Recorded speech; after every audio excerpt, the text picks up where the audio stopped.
أعوذ بالله من الشيطان الرجيم. بسم الله الرحمن الرحيم. وعباد الرحمن الذين يمشون على الأرض هونا وإذا خاطبهم الجاهلون قالوا سلاما والذين يبيتون لربهم سجدا وقياما. اور رحمان کے بندے وہ ہیں جو زمین پر چلتے ہیں دبے پاؤں، اور جب ان سے مخاطب ہوتے ہیں نادان لوگ تو وہ ان سے کہتے ہیں سلامت رہو. اور رحمان کے بندے وہ ہیں جو زمین پر چلتے ہیں دبے پاؤں، اور جب ان سے مخاطب ہوتے ہیں نادان لوگ تو وہ ان سے کہتے ہیں سلامت رہو. یہاں اگر اللہ تبارک و تعالیٰ نے جو صفات بیان فرمائی ہیں اس میں سب سے پہلی چیز حسن معاشرت، گھریلو زندگی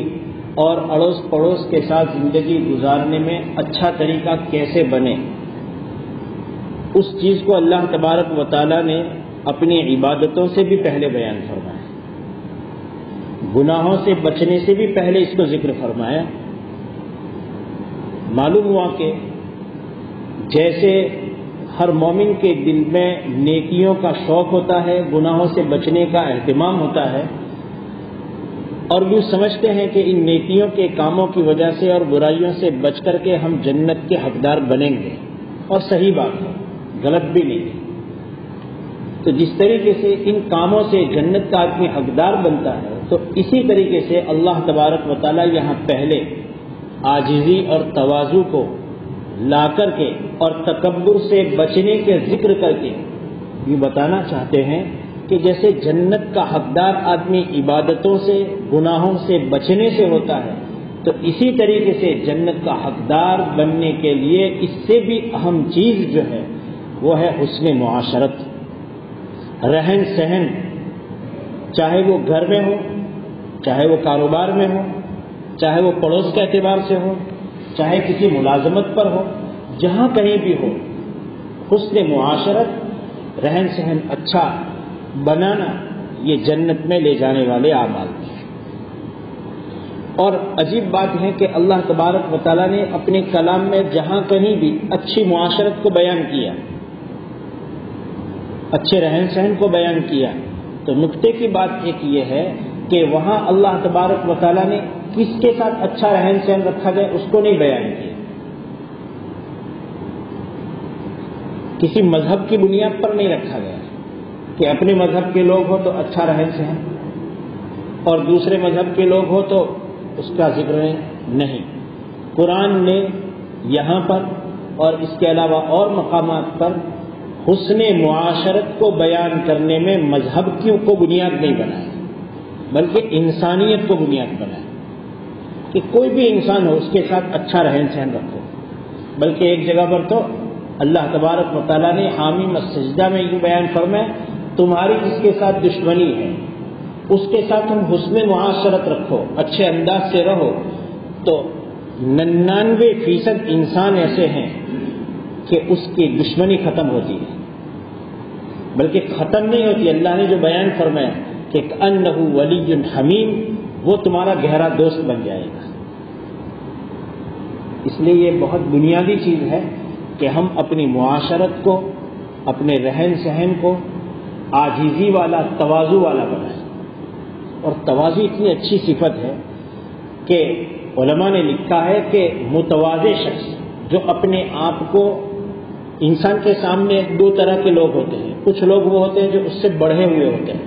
کچھ لوگ وہ ہوتے ہیں کہ جو ظاہری طور پر اس کے درجے میں دنیاوی اعتبار سے، علمی اعتبار سے، مالی اعتبار سے، خوبصورتی کے اعتبار سے کچھ آگے ہوتے ہیں، کچھ پیچھے ہوتے ہیں. یہ دونوں کے ساتھ جب عاجزی کا برتاؤ کرتا ہے تو ان کے دلوں میں محبت پیدا ہوتی ہے. اور علماء نے لکھا ہے کہ تواضع کا اختیار کرنا یہ حسن خاتمہ کا فائدہ دیتا ہے. اس کا فائدہ یہ ہوتا ہے کہ بری موت سے آدمی کی حفاظت ہوتی ہے۔ اما عائشہ رضی اللہ تعالیٰ عنہ فرماتی ہیں، لوگوں تم افضل العبادت سے بے پرواہی برتتے ہو۔ اس کو لوگ عبادت نہیں سمجھتے، تواضع اختیار کرنے کو لوگ عبادت نہیں سمجھتے۔ حضرت اما عائشہ رضی اللہ تعالیٰ عنہ فرماتی ہیں کہ اے لوگوں تم افضل ترین عبادتوں میں جو سب سے اونچے درجے کی عبادت ہے تم اس سے غفلت اور بے پرواہی برتتے ہو، اور وہ ہے تواضع۔ تواضع کی ایک اہم خاصیت یہ ہے کہ دنیا یہ ایک نعمت ہے اللہ کی طرف سے ملنے والی۔ دنیا میں جس آدمی کو دینی کوئی نعمت ملے، دنیاوی نعمت ملے، لوگ اس پر حسد کرتے ہیں۔ کسی آدمی کو اولاد اچھی مل جائے تو بھی بعض لوگ ہوتے ہیں ان کو اس سے جلن ہو جاتی ہے۔ کسی آدمی کو کچھ مال اچھا مل جائے اس پر بھی لوگوں کو حسد ہوتا ہے۔ کسی کو اچھا گھر مل جائے، اچھی بیوی مل جائے، اچھے پڑوسی مل جائے، اچھے دوست مل جائے، کوئی چیز ایسی نہیں ہے کہ جس پر لوگوں کو حسد نہ کرتے ہیں۔ صرف ایک نعمت اللہ کی وہ ہے کہ جس پر لوگ حسد نہیں کرتے، اور وہ ہے تواضع۔ اس لیے کہ ہر آدمی، انسان کو اللہ نے مزاج دیا ہے بلندی کو چاہنے کا، اور جب آدمی بلندی چاہنے کے بجائے جب پستی کی طرف آتا ہے تو نیچے جانا تو کسی کو پسند نہیں، اس لیے اس سے کوئی حسد نہیں کرتا۔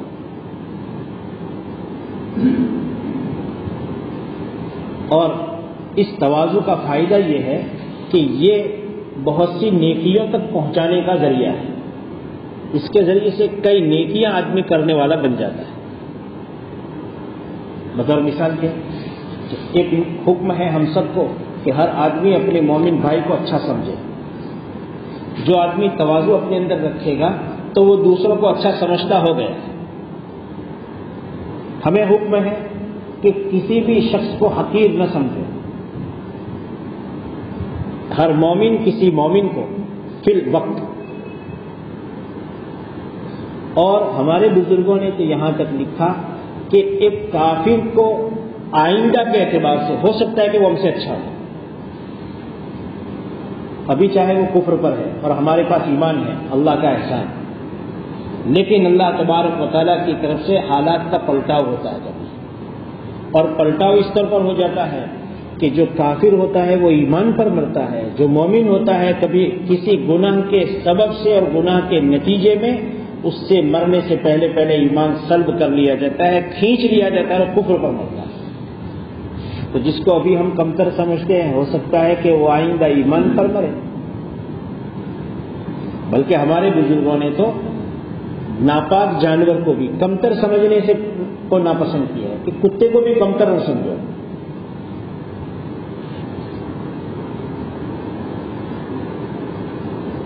تو عاجزی پیدا کرنے میں اور تواضع اختیار کرنے میں اللہ تبارک و تعالیٰ کی طرف سے حقارت کی یہ بری جو صفت ہوتی ہے، کسی کو کمتر سمجھنے، اس بری صفت سے آدمی بچ جاتا ہے۔ اور کسی مومن کو برا سمجھنے سے بچنا، اپنے آپ کو بچانا، یہ ایک مستقل اللہ کا امر ہے، حکم ہے۔ اللہ کے رسول علیہ الصلوۃ والسلام کا فرمان ہے کہ جنت میں جانے والے بڑی مقدار میں لوگ وہ ہوں گے، کل ضعیف متضعف، وہ آدمی جو ذاتی طور پر بھی اپنے آپ کو کمزور سمجھتا ہے، کمزور ہے، مال اس کے پاس نہیں، کوئی عہدہ اس کے پاس نہیں، لیکن ایماندار ہے، دیندار ہے،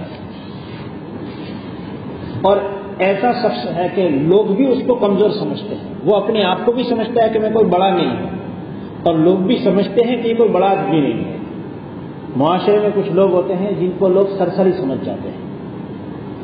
کوئی بڑی حیثیت نہیں دیتے، اور وہ بھی اپنے آپ کو یہ سمجھے کہ میں کچھ بڑا آدمی نہیں ہوں، لیکن ہے ایماندار۔ یہ جنت میں جانے والے لوگ ہیں۔ اور اللہ کے رسول علیہ الصلوۃ والسلام نے فرمایا کہ جس کے دل میں رائے کے دانے کے برابر کبر ہوگا وہ جنت میں داخل نہیں ہوگا۔ آپ علیہ الصلوۃ والسلام کا فرمان مطلق ہے، ایسا نہیں فرمایا کہ کسی کافر کو کہہ رہے، مطلق ہے. اس لیے حضرات محدثین فرماتے ہیں کہ ایک وہ آدمی جو اپنے اندر کبر رکھتا ہے، بڑائی رکھتا ہے، اپنے آپ کو بڑا سمجھتا ہے دوسروں کے مقابلے میں، اور وہ کفر پر مرا ہے، تو ظاہر بات ہے وہ کبر تھا اس وجہ سے بھی اور کفر کی وجہ سے بھی وہ کبھی جنت میں جائے گا نہیں. اور ایک وہ بندہ ہے کہ جو ہے تو مومن لیکن اپنے اندر کسی بھی درجے میں کبر اور تکبر کی برائی رکھنے والا ہے. وہ ایمان کی وجہ سے ایک موقع پر تو جنت میں جائے گا لیکن اس کا جہنم میں جانا یقینی ہے. اللہ اس کو پاک کریں گے پھر جنت میں جائے. حضرت امام غزالی رحمۃ اللہ نے لکھا ہے کہ کبر کے درجات ہیں، تکبر کے درجات ہیں. سب سے چھوٹا درجہ، چھوٹے سے چھوٹا درجہ تکبر کا یہ ہے کہ آدمی دل میں تو یہ سمجھے کہ میں بڑا ہوں، لیکن ظاہر میں تکلف کرتے ہوئے اپنے آپ کے بڑا نہ ہونے کی بات کہتا ہے، لیکن دل میں تو وہ بڑائی کا بھوت دبا ہوا ہے. حضرت فرماتے ہیں یہ تکبر کا سب سے چھوٹا درجہ ہے. زبان سے بولتے وقت میں ہاتھ پیر کی حرکتوں سے وہ تکلف کر کے محنت مشقت کر کے یہ ظاہر کرتا ہے کہ میں بڑا نہیں ہوں، لیکن دل میں تو یہ بات ہے کہ میں اس سے بڑا، میں اس سے بڑا. اس سے بڑھ کر کے کبر کا درجہ یہ ہے کہ ایک آدمی دل میں تو اپنی بڑائی سمجھتا ہے لیکن اپنی زبان سے اپنی حرکتوں سے بھی لوگوں کو کمتر سمجھتا ہے، ایسا برتاؤ کرتا ہے. یہ اس کے مقابلے میں تکبر کا بڑا درجہ ہے. اور حدیث میں اللہ کے رسول علیہ السلام نے جو فرمایا اس میں اشارے ان تمام تکبر کے درجات کے ہیں کہ کسی بھی درجے کا اگر کبر ہوگا تو وہ جنت میں نہیں جا سکتا. پہلے صفائی ہوگی اگر ایمان ہے تو، اور صفائی دھلائی ہونے کے بعد پھر وہ جنت میں جا سکتا ہے. اس بیماری کے ساتھ جو بیمار پڑا ہے آدمی، بیماری کے ساتھ جنت میں نہیں جا سکتا. پھر بزرگوں نے حضرت امام غزالی رحمۃ اللہ علیہ لکھتے ہیں تو اس تکبر کے آنے کے بھی اسباب ہیں. کن چیزوں کی وجہ سے آدمی تکبر میں مبتلا ہوتا ہے؟ ایک ہے تکبر میں مبتلا ہونے کی وجہ اس آدمی کے دل میں کینہ. کسی آدمی کی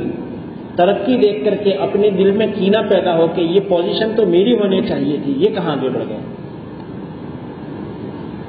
تو اس سے دل میں ایک بیماری پیدا ہوتی ہے. اس بیماری کا تقاضا ہے کہ اب یہ آدمی کبر میں مبتلا ہو. کبھی حسد کسی آدمی کی اچھی چیز کو دیکھ کر کے دل میں یہ تکلیف ہوتی ہے کہ مجھے چاہے ملے نہ ملے لیکن اس کو نہیں ملنی چاہیے. اور جب یہ حسد دل میں جگہ پکڑتا ہے تو پھر اس کا اثر یہ پیدا ہوتا ہے کہ وہ آدمی تکبر میں مبتلا ہوتا ہے.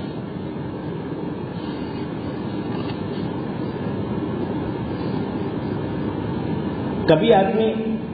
کبر میں مبتلا ہوتا ہے، اس کی وجہ ایک ایسی چیز ہوتی ہے کہ جو اس کی اختیاری بھی نہیں ہوتی، اور وہ ہے اچھے خاندان میں پیدا ہونا. باپ دادا اچھے تھے، ہمارا خاندان بڑا اونچا تھا، تو خاندان میں کسی خاندان میں پیدا ہونے کے لیے کوئی اپلیکیشن نہیں چلتا ہے. وہ اللہ تبارک و تعالیٰ اپنے اختیار سے بندوں کو کسی کے یہاں کس کے یہاں پیدا کرنا ہے وہ اللہ کا کام ہے. اور پھر یہ کہ اپنے آبائی اور خاندانی شرافت کی وجہ سے آدمی اپنے آپ کو بڑا سمجھنے لگتا ہے، حالانکہ وہ کوئی بطور مثال کے کہ ایک واقعے میں اللہ تبارک و تعالیٰ کا برگزیدہ بندہ اور پسندیدہ بندہ اور جن کی پسندیدہ ہونے کی شہادت قرآن میں بھی دی گئی ہو، وہ اچھے تھے، اس کا انکار نہیں، لیکن ان کی نسل میں آ جانے سے آدمی اچھا نہیں بن جاتا ہے. جب تک کہ وہ کام نہ کرے جن کاموں پر اللہ تبارک و تعالیٰ نے اپنے اس بندے کے لیے اچھے ہونے کی شہادت دی ہے، وہ کام اختیار نہ کرے تب تک وہ اچھا نہیں۔ کبھی آدمی کبر میں مبتلا ہوتا ہے، اس کی بنیاد ہوتی ہے خوبصورتی اور جمال، کہ اللہ تبارک و تعالیٰ نے مجھے اچھا بنایا ہے، خوبصورت بنایا ہے۔ تو یہ خوبصورتی بھی انسان کی اپنی اختیاری نہیں ہوتی ہے، اور اس خوبصورتی کا حال ایسا ہے کہ اگر ایک بیماری لگ جائے چہرے پر جس کی وجہ سے دبے لگنا شروع ہو جائے، اس کا سارا جمال اور خوبصورتی جاتی رہے گی۔ خود اللہ بچائے کوئی ایکسیڈنٹ ہو جائے اور چہرے پر چوٹ لگ جائے اور چہرے پر چوٹ لگ کر کے پلاسٹک سرجری کرنا پڑے، اب اس کی ساری خوبصورتی دھری کی دھری رہ جائے۔ کبھی آدمی تکبر میں مبتلا ہوتا ہے اپنی طاقت کی وجہ سے، قوت کی وجہ سے، حالانکہ یہ طاقت اور قوت بھی سب عارضی ہے، اللہ کی دی ہوئی چیز تو ہے ہی ہے، لیکن پھر بھی عارضی ہے۔ بڑے بڑے پہلوان ہوتے ہیں، جب وہ بڑھاپے میں پہنچتے ہیں تو چھوٹے بچے کے بھی محتاج بن جاتے ہیں، جاندار نہیں بے جان کے محتاج بن جاتے ہیں، لاٹھی کے بغیر چل نہیں پاتے۔ بستر سے اٹھنے کے لیے بستر کے پاس میں ایک رسی باندھنی پڑتی ہے کہ گھر میں کبھی بچہ نہ ہو اور اٹھنے کی ضرورت پیش آ جائے تو کون اٹھائے گا، کہ اس رسی کے سہارے اٹھیں گے۔ اور یہ طاقت اور توانائی ہماری ایسی ہے کہ کبھی ایک مچھر اگر ناک میں گھس جائے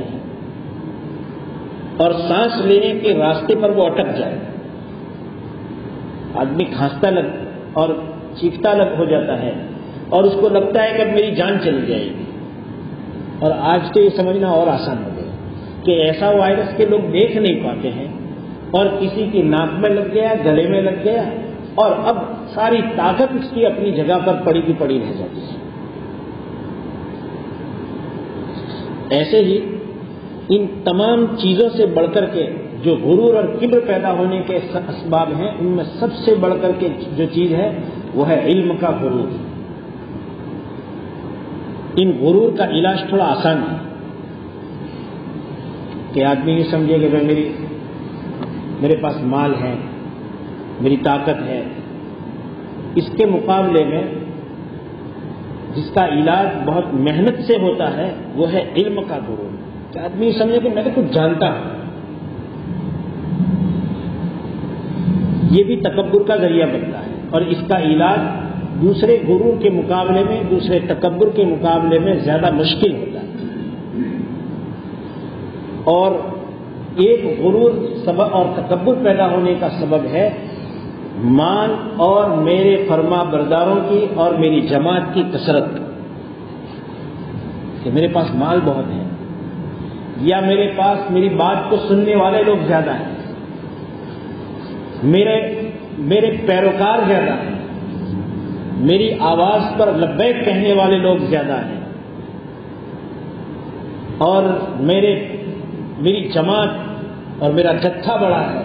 یہ بھی ایک غرور اور کبر کا سبب ہوتا ہے۔ حالانکہ مال کی کثرت بھی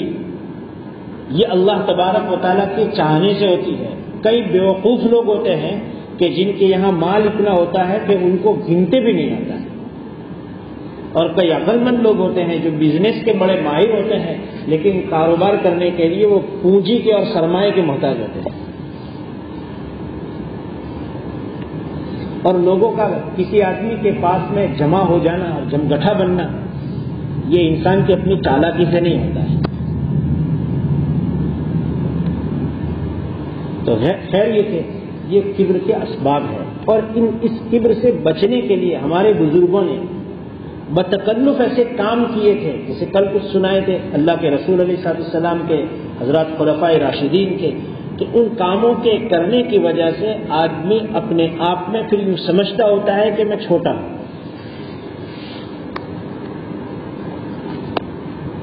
بیماری جب یہ پیدا ہوتی ہے تو اس کی وجہ سے آدمی پھر یوں سمجھتا ہے کہ فلاں کام میں نہیں کر سکتا،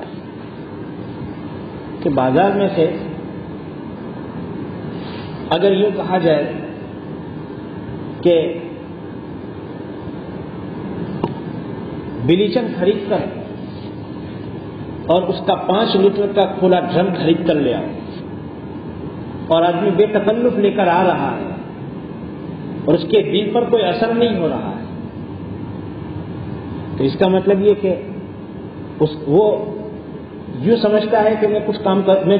جو لوگوں کو مجھ سے جو کام لینا ہو لے سکتے ہیں۔ اس لیے ہمارے بزرگان سودا خریدنے کے لیے، بازار کی چیزیں خریدنے کے لیے خود جاتے ہیں۔ چھوٹے موٹے کام کرنے سے آر اور شرم محسوس ہو تو یہ نشانی ہے کہ دیکھنے کو کسی آدمی میں تکبر پیدا ہو رہا ہے تو اس کا کوئی لیبل نہیں لگتا ہے، لیکن اس کے نشانات ہوتے ہیں جن سے پتہ چلتا ہے کہ یہ کبر میں مبتلا ہے۔ ہمارے بزرگوں نے ان کاموں کو بھی بتایا ہے کہ بطور مثال کے ایک چیز یہی کہ اپنے لیے گھر کا کوئی کام کرنا، اپنے ذہن میں اپنی ایک بڑائی بٹھائے بیٹھا ہو، اس بڑائی کی وجہ سے گھر کا کوئی کام کرنا اور گھر میں کوئی کام کرنا اس کو آر لگتا ہو اور مجبوری محسوس ہوتی ہو، شرم آتی ہو۔ اس لیے اللہ کے رسول علیہ السلام کے متعلق ازواج مطہرات نقل کرتی ہیں کہ آپ علیہ السلام اپنے کپڑے کو خود اب سوئی سے سی دیتے تھے، آپ علیہ السلام جھاڑو لگا دیتے تھے، کہ کیوں آپ یہ کام چھوٹا کام کرتے ہیں؟ اس لیے ہمارے بزرگان جو ہے وہ تھیلی پکڑ کر خود بازار خریدنے جانے میں شرم محسوس نہیں کرتے، بلکہ کوئی ان کی تھیلی پکڑنا چاہے تو وہ دیتے بھی نہیں۔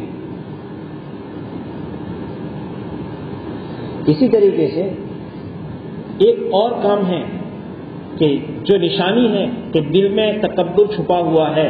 کہ وہ یوں سمجھے کہ لوگ مجھے گھر مل رہے ہیں، میں کسی کے گھر کیسے جاؤں، لوگوں کو میرے گھر آنا چاہیے،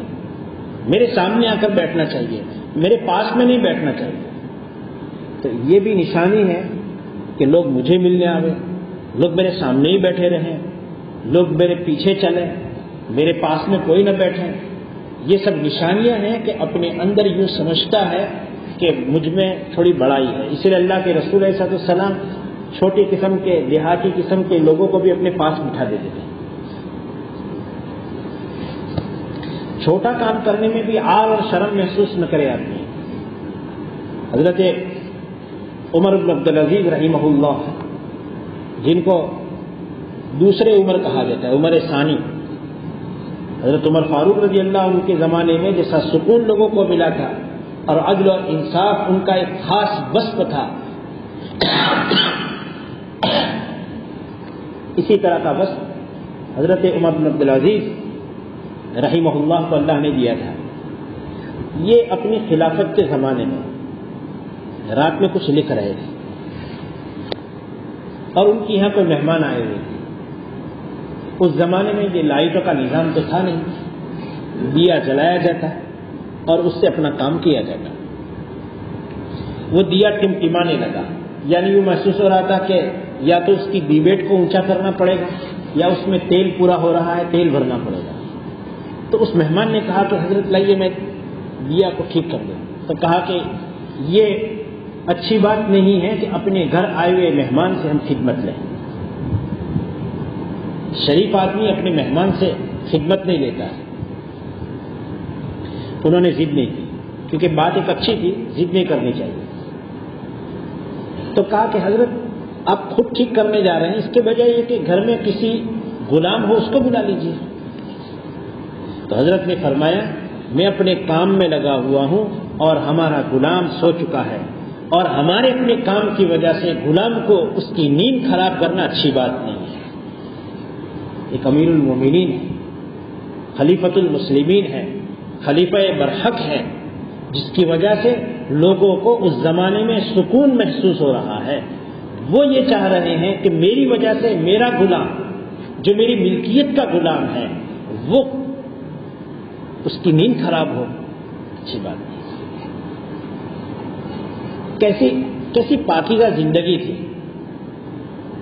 کہ گھر کے غلام کو وہ اٹھانا پسند نہیں کرتے ہیں،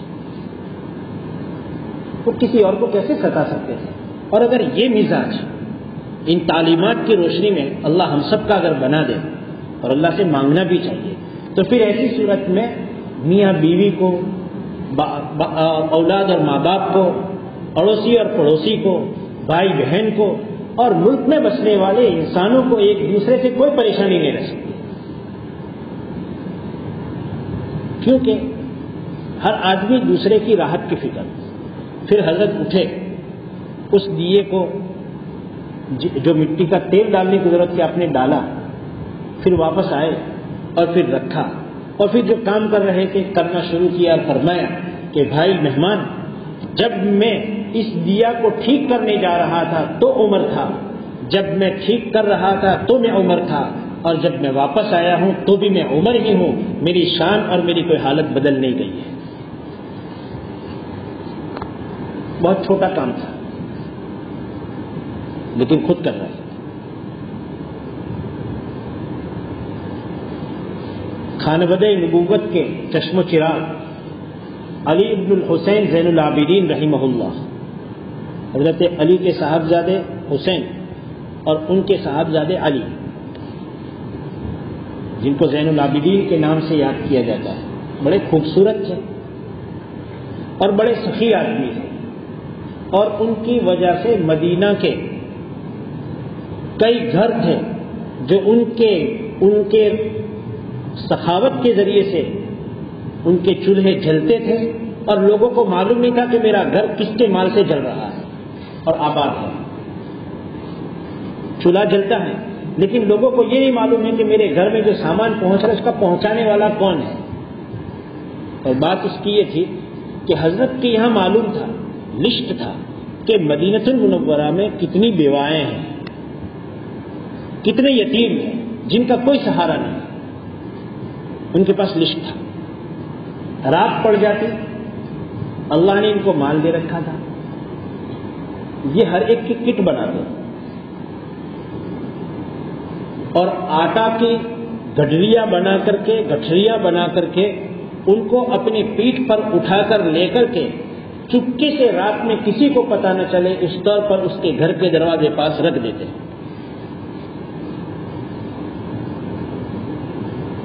جب حضرت کی وفات ہوئی اور غسل دینے والوں نے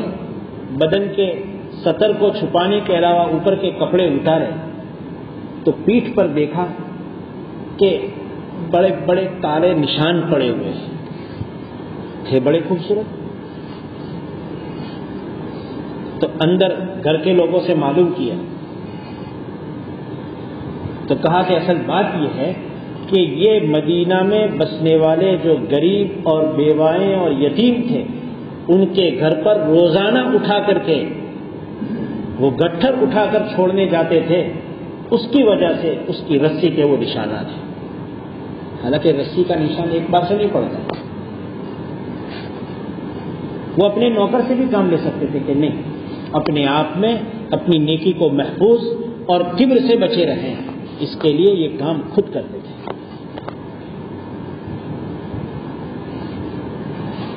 حضرت ابوبکر صدیق رضی اللہ تعالیٰ عنہ کے یہاں ایک لسٹ تھا کہ مدینہ المنورہ میں فلاں محلے میں ایک مجبور عورت ہے، بے سہارا ہے، ان کے گھر کا کوئی کام کرنے والا نہیں ہے، سامنے دوسرے آدمی صحابی کا نام لکھا ہوا کہ ان کا کام فلاں کرے گا۔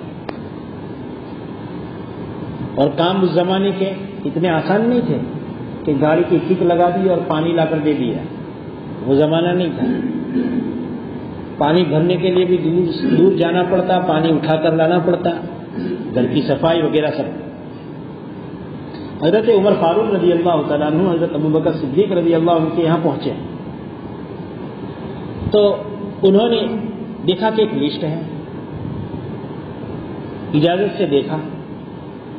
انہیں حیرانی ہوئی کہ یہ خلیفۃ المسلمین کتنا بڑا پروگرام بنائے ہوئے ہیں۔ ایک عورت کا نام دیکھا، بوڑھی اماں کا، انہوں نے پہچانا کہ فلاں محلے میں، اور پورا پتہ لکھا ہوا تھا۔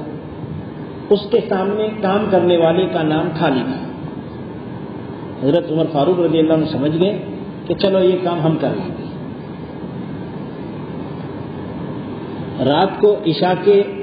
کو فجر کے بعد، رات سوئے ہیں، فجر کے بعد جاتے ہیں اور جا کر کے اس گھر پر دستک دیتے ہیں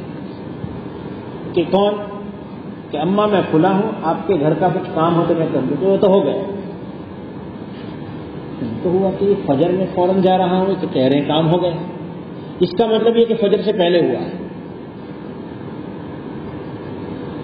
تو یہ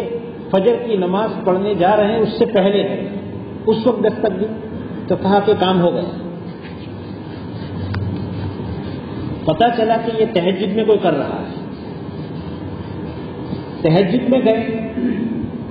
تو تہجد میں جب دستک دی تو کہا کہ کام ہو گیا۔ ان کو حیرانی ہوئی کہ یہ کام کون کرتا ہے، کس وقت کرتا ہے۔ حضرت عمر فاروق رضی اللہ تعالیٰ عنہ مدینہ میں، اور اس زمانے میں اسٹریٹ لائٹ وغیرہ تو تھی نہیں،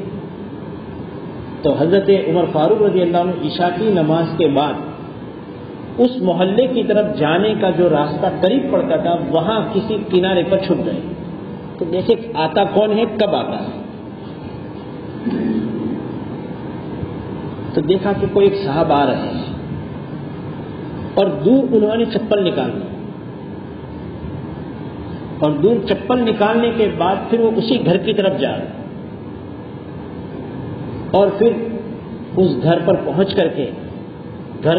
کی صفائی کر دی۔ پانی لانے کی ضرورت تھی تو پانی دور سے جہاں سے میٹھا ٹھنڈا پانی لانا تھا وہ لا کر بھر دیا، سارا کام کر دیا اور واپس جا رہے ہیں۔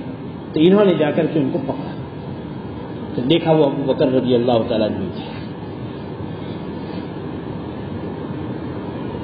یہ ہمارے اسلاف کی زندگیاں ہیں، اور ایسا کام کہ جہاں سے کوئی چیز ملنے والی نہیں ہے، دنیاوی کوئی فائدہ اور کوئی لابھ ملنے کی کوئی امید ہی نہیں ہے۔ وہ بڑھیا ہیں جس کے سر کا کوئی سہارا نہیں ہے، گھر میں کوئی جوان بیٹا نہیں ہے، شوہر نہیں ہے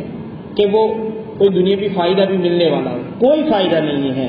اور اس کے باوجود بھی ایسے چھوٹے کام کرنا، پانی بھر کر لا کر دینا، اور خلیفۃ المسلمین ہے، اللہ کے رسول علیہ السلام کے بلا واسطہ خلیفہ ہے، اور گھر میں جھاڑو لگا کر دے دینا، برتن صاف کر دینا، یہ وہی لوگ کر سکتے ہیں کہ الذین یمشون علی الارض ہونا، جو زمین پر دبے پاؤں چلتے ہیں۔ حضرت عمر فاروق رضی اللہ عنہ نے پوچھا کہ حضرت آپ نے ادھر دور چپل کیوں نکالی؟ اب سب دیکھ چکے تھے، راز فاش ہو چکا تھا۔ کہا کہ اصل بات یہ ہے کہ وہاں دور تک تو کسی کے گھر نہیں تھے، وہاں تک ہم چپل پہنے آئے، اور یہاں جب قریب میں گھر آ رہے تھے تو چپل کی آہٹ بھی کبھی کسی کی نیند کے کھل جانے کا ذریعہ بن جاتی ہے اور خلل ہوتا ہے، تو ہم نے چپل بھی اس لیے نکال دیے اور روزانہ نکالتے ہیں تاکہ اس محلے میں کسی کی نیند خراب نہ ہو۔ یہ زندگی تھی، اور اس کا اثر تھا ان میں کہ مدینہ کا ماحول پورا پرسکون تھا، ہر ایک دوسرے کا مددگار بننے میں اپنے لیے فخر محسوس کرتا تھا،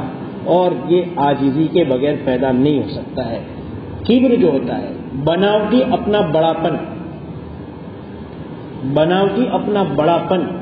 یہ اچھے کام کرنے کے لیے آڑ بن جاتا ہے۔ شرم محسوس ہوتی ہے کہ میں یہ کام کیسے کر سکتا ہوں۔ اللہ تبارک و تعالی ہم سب کو اسی طریقے سے عاجزی نصیب فرمائے اور تکبر سے ہماری حفاظت فرمائے۔ رمضان کے دن ہے،